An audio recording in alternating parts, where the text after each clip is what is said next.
It is my pleasure to welcome you to the inaugural episode of Hurd in the House. My name is Jeff Hurd. I am the congressman for Colorado's 3rd Congressional District. An honor and a pleasure to be able to serve the wonderful people of the best congressional district in Colorado and the best in the country. And it's my pleasure to be joined today by two of my outstanding constituents, Jeanie VanWinkle from Mesa County and Perry Will from Garfield County. First and foremost, welcome, Jeanie, and welcome, Perry. Thank you. We're proud to have you as our representative, Mr. Hurd. And Jeanie, hopefully you feel the same. You're quiet there, suspiciously quiet there. Jeff, I'm on board. You know that. Okay. Well, listen, I'm going to chat with you guys and do a little bit of an interview with the two of you, talk a little bit about the issues that you two are experts on and get your perspective on, particularly the issue of wolves and the introduction of wolves. I know we're in year 2 of this introduction process in the state of Colorado, and I'd like to get your perspective on that, but also talk a little bit about you guys more generally. But first, I wanted to just give all our listeners a little bit of an overview of how things have been going. For me in Congress, we are here a couple days after the inauguration recording this. I am here in Washington, D.C. at the Capitol. I've been here in Washington for almost 3 weeks now. I was sworn in on January 3rd. And we elected a speaker the very first day on the first round of votes, which was great. So that was my first vote, was part of electing Mike Johnson, Speaker of the House. And it's been a busy 3 weeks since then. A lot of meetings and getting things set up and getting the office stood up here in Washington and also back home in the 3rd Congressional District, and making sure that we have a top-notch constituent services. If there's anything that the people of the 3rd Congressional District need, I want to make sure that we take care of it as quickly as possible. Getting that stood up, though, is, of course, a big feat, particularly when you have a district as big as the 3rd Congressional District. And I'll talk about that in a little bit. Let's see, a couple quick updates for everybody. I had my first House floor speech yesterday on the Fix Our Forest Act, which is particularly and unfortunately a timely matter given the wildfires that we're seeing out in California. I know that this is something that matters to us in western Colorado and southern Colorado.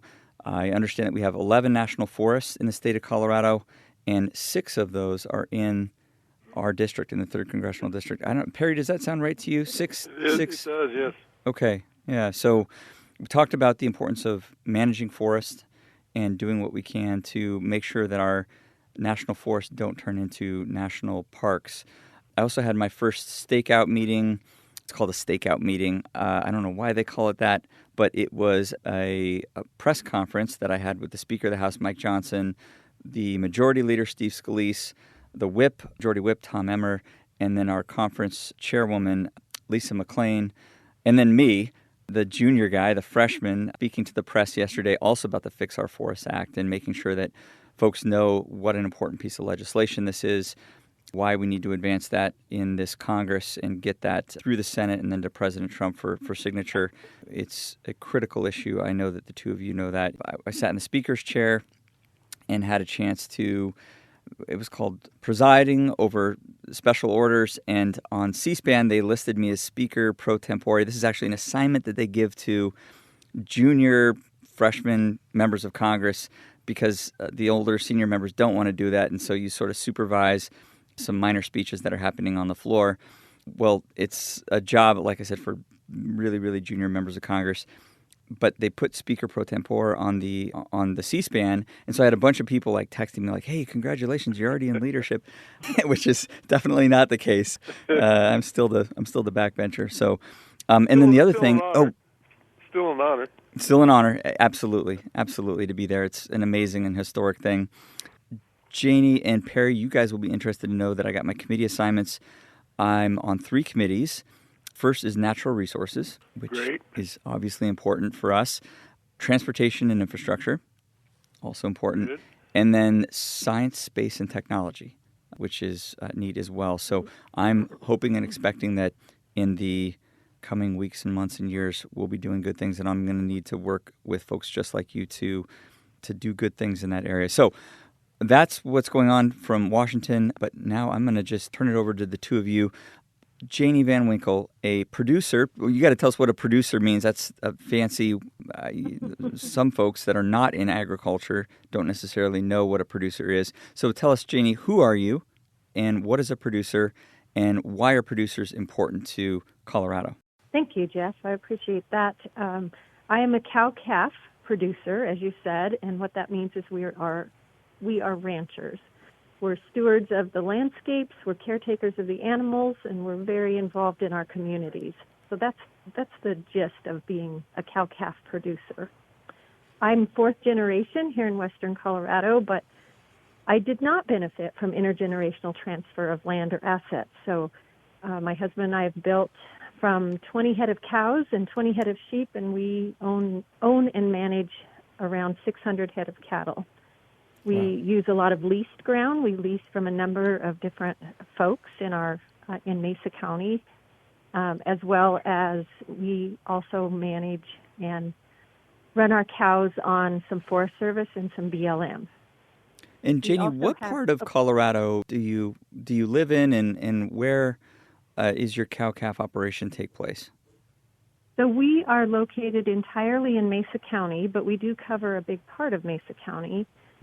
From the, I would say almost, not quite, but almost from the Utah border, we go south onto the Uncompahgre, and we also have some cattle on a lease up on the Grand Mesa. And you are married. Howard is your husband, right? Yes, Howard is my husband, yes. And you have a son and a daughter-in-law and now a granddaughter, am I right? Yep, Dean and Taylor are on the ranch with us. Dean returned in 2021 from, I always hate to say this, from K-State, returned from K-State to work on the ranch with us. He's rolled up his sleeves and gone to work, spends a lot of time and effort and energy around caring for, again, the landscapes and the cattle.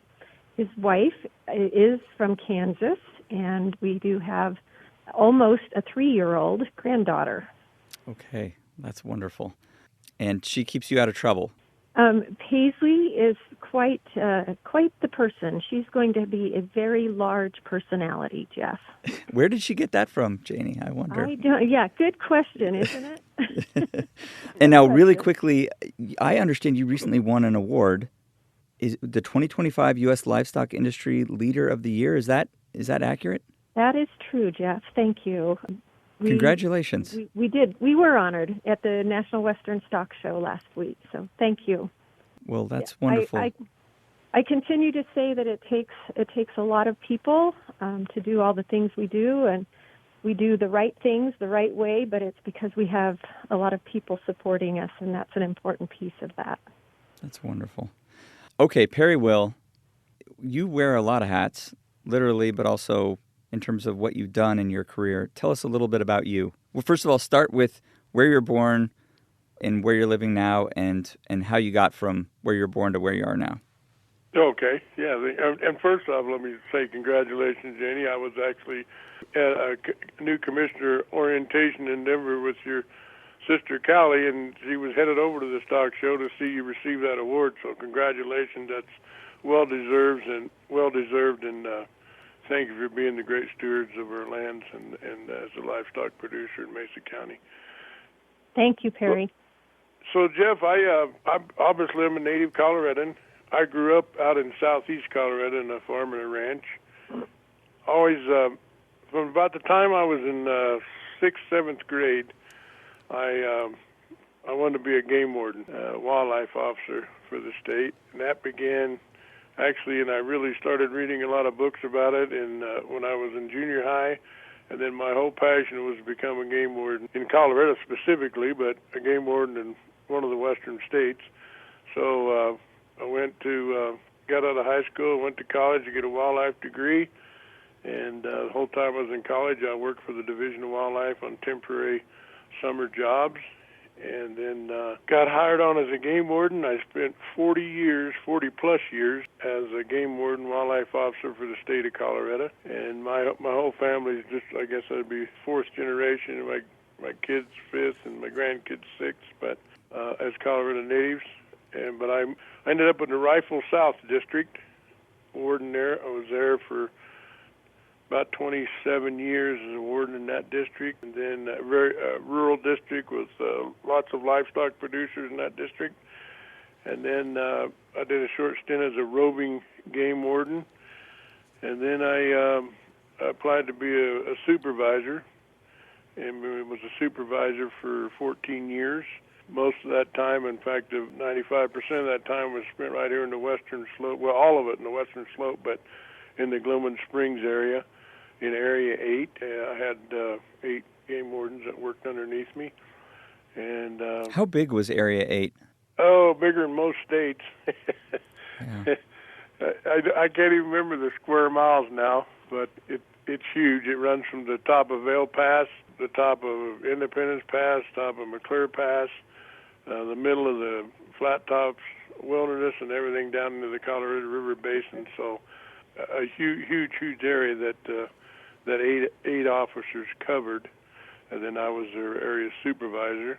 I always wanted to be in the legislature, the state legislature, and an opportunity came up. Actually, there was a vacancy in House District 57, which covered Garfield, Rio Blanco, and Moffat County. I applied for that vacancy and got it, and went to the legislature, and I spent 4 years in the House, and then 2 years in the state Senate. Just finished that up in January.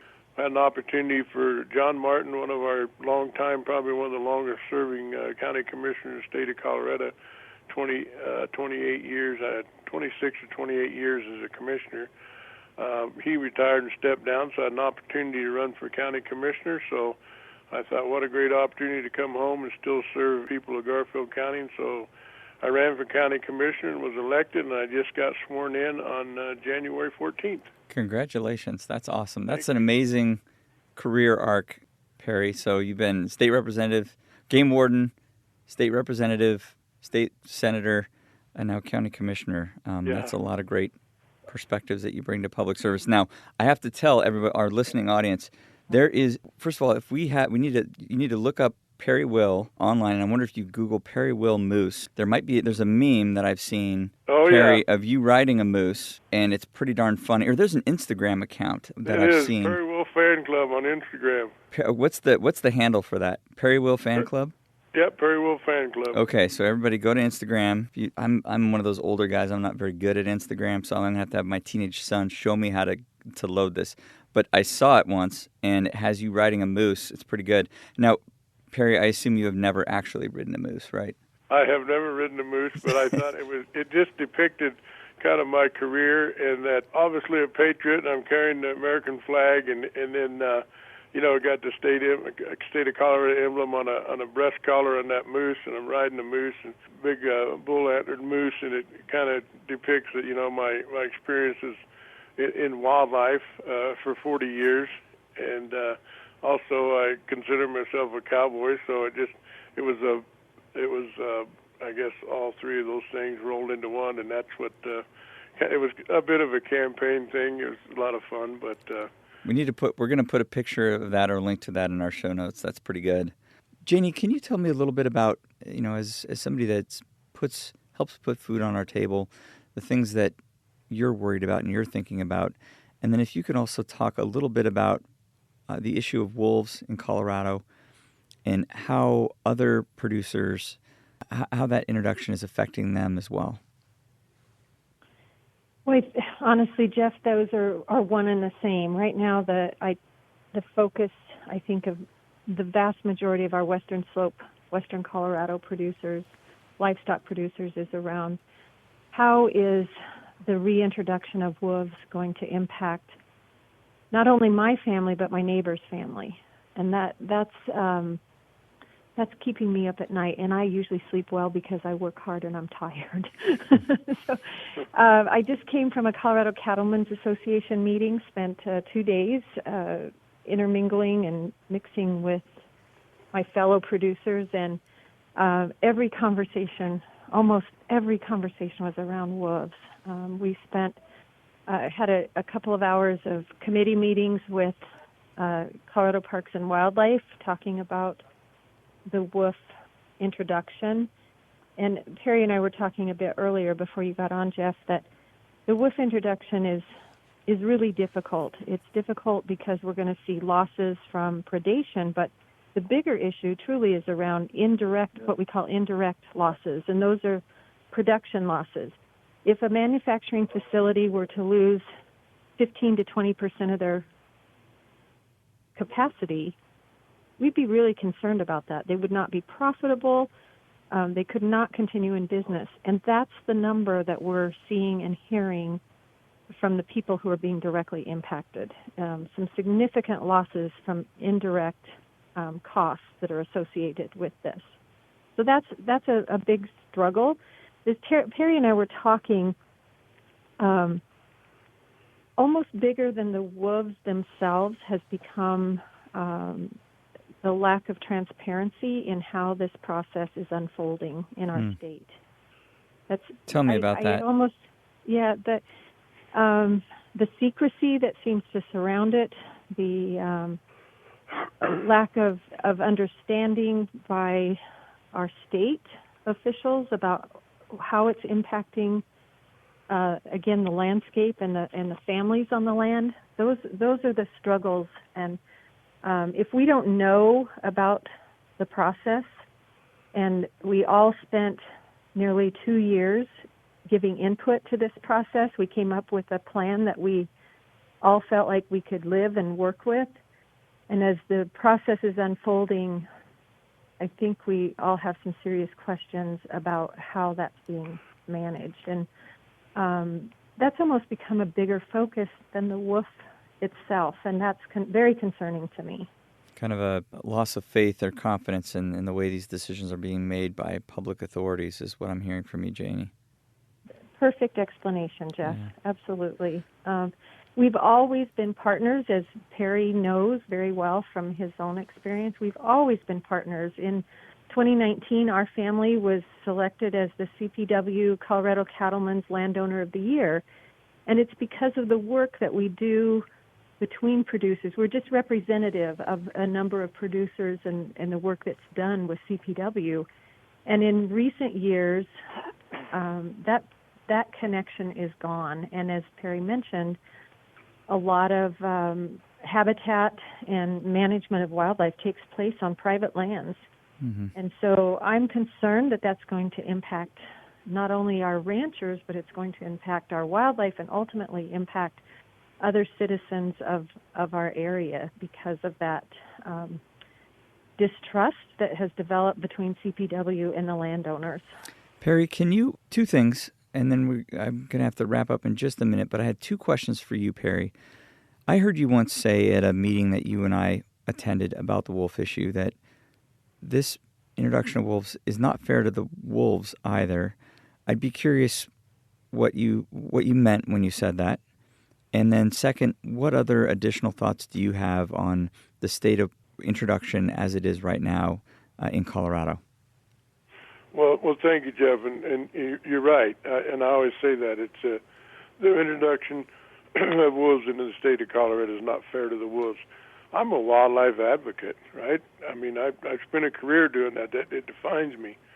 And on two different occasions, the Wildlife Commission turned down reintroduction of wolves. So what do? We get a ballot question. And ballot box biology is the absolute worst way to manage the wildlife resource of our state. Absolute worst way. Should not be voting on that. 75% of the population of this state lives within 25 miles of I-25. I can tell you there's 64 counties in the state of Colorado. 2 counties gave us wolves. 13 counties actually passed the ballot on the issue, but literally the number of votes, 2 counties give us wolves in Colorado, and I say when it's not fair to the wolf, I'm an advocate. I don't care where on the spectrum you are, whether you love wolves or hate wolves, no matter where you're at on that spectrum, it's not fair to the species itself. We have a population of approximately 6 million people in the state. And, it's too populated. We're not Wyoming. We're not Idaho. We're not Montana. We just have the population. And the reason I say that is you put wolves in the ground, they're going to be in constant conflict. It's not fair to the species. It's not fair to the people dealing with them. And this was inflicted on the west slope. And then when you start looking at where they were reintroduced because of the 60-mile buffer from the state lines, and then the buffer from the Bruno agreement, all of a sudden, you have this little island spot in western Colorado where you can dump these wolves, and that was kind of the 3-county areas, really 4-county, but Rio Blanco, due to some of their winter death losses in their wildlife herds, they took Rio Blanco County off the potential, so it left Eagle, Pitkin, and Garfield County here in the western slope. But that's what I mean by it's not fair to the species, and I truly believe that. The first release of those 10 wolves up in Grand County, we saw the constant conflict they were in. I ran, when I was in the legislature, I ran Senate Bill 255, which was a compensation bill for landowners to be compensated for losses. We didn't really know, but asking from other states, we didn't know how big to make that fund. Also ran legislation so the sportsmen of Colorado didn't have to pay for wolf damage because the general populace voted it in, and so let the general fund pay for it, not the game cash fund. But we put $350,000 into that compensation fund. Well, this year I think it's already they've had claims of over $580-some thousand on claims just from those wolves in Grand County. So there's not enough money there. Yeah.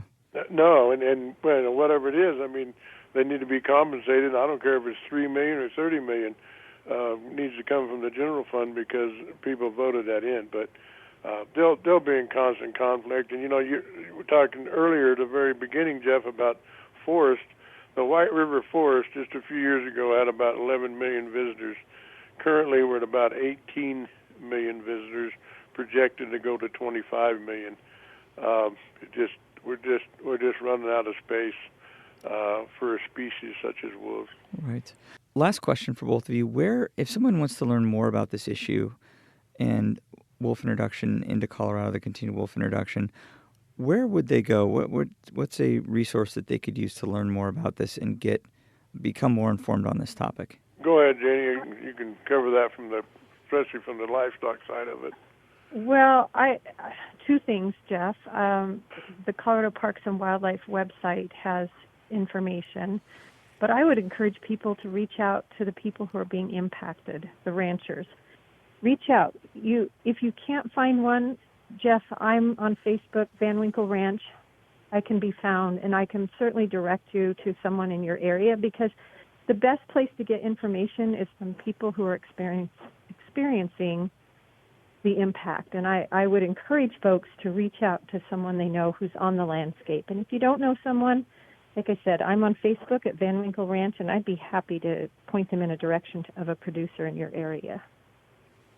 And Perry, I assume we know how to get a hold of you. I think state law requires that there be an email or something like that Garfield County commissioners can be reached.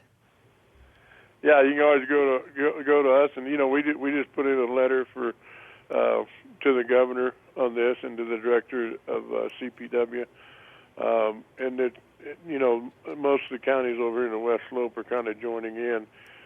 We want to get some things in place, and we tried to get the pause on this second introduction until they're especially some of the compensation and some of the mitigating measures, the non-lethal measures were in place. Site assessments on ranches, all of that, the flattery and all the different uses and the different tools to use to prevent depredation. But we got the cart before the horse, for sure. It's been my pleasure to host Jeanie VanWinkle, a cow-calf operator out of Mesa County, and Perry Will, a Garfield County commissioner, on this first episode of Hurd in the House. Thank you again for listening. For more information about today's episode, please visit my website at hurd.house.gov. That's HURD.house.gov. Jeanie, Perry, thank you so much for joining me. Thank you. Thank you.